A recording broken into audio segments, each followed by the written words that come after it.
Okay, so we're looking at Queensland boundary fence regulations. Lesson number 7, we're talking about boundary fences that are less than 1800 millimetres high, and obviously they need to be more than 1200 millimetres high, because that's the minimum in Queensland.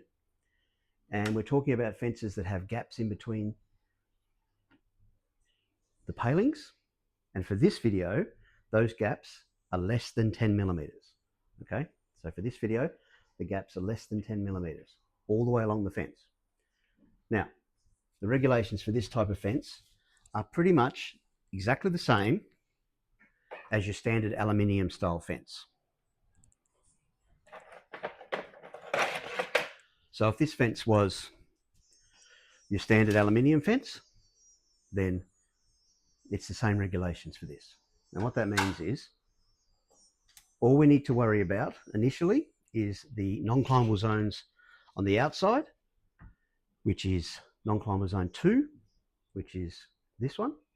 So it's 900 millimetres out from the top, 900 millimetres down from the top, and then an additional non-climbable zone there, which goes down to 1200 and gradually builds up to 900 there. It's a bit of an odd shape, but anything in that space considered climbable is not allowed. So as long as we keep those zones clear, the fence will be compliant, and I'm talking about the outside.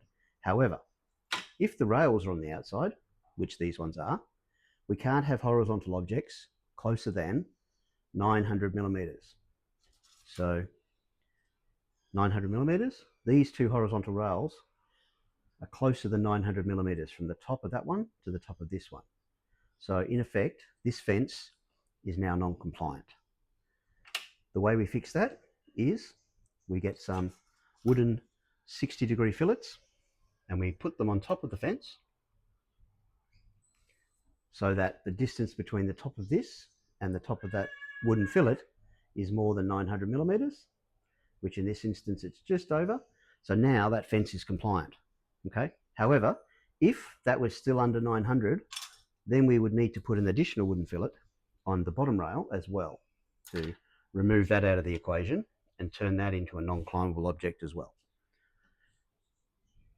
The other non-climbable zone on the inside, people often make this mistake, is non-climbable zone 4, which is 300 millimetres in by 900 millimetres down from the top.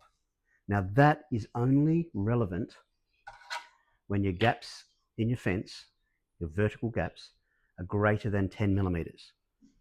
So as we said at the beginning, this fence, the gaps are less than 10 millimetres. So we don't need to worry about the inside. Okay. If the fence was the other way around and the rails were on the inside of the fence and the gaps in the fence were less than 10 millimetres, then once again, the outside is clear. There's nothing climbable. There's no gaps the children can use those rails to put their little fingers onto. Therefore, we don't need to worry about putting fillets on these rails because they are now non-climbable. They're on the inside. If the gaps were greater than 10 millimetres, then they would be climbable because the kids could put their little toes through or their fingers through.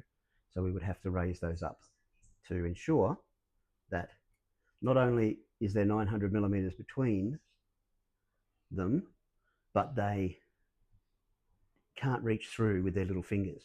So what I always recommend to people is if that's still just under 900, then they need to put a third rail or something on top of that, or a horizontal paling along the top of the fence that blocks those gaps, and then the fence will be compliant and no horizontals can be within 900 millimetres of each other.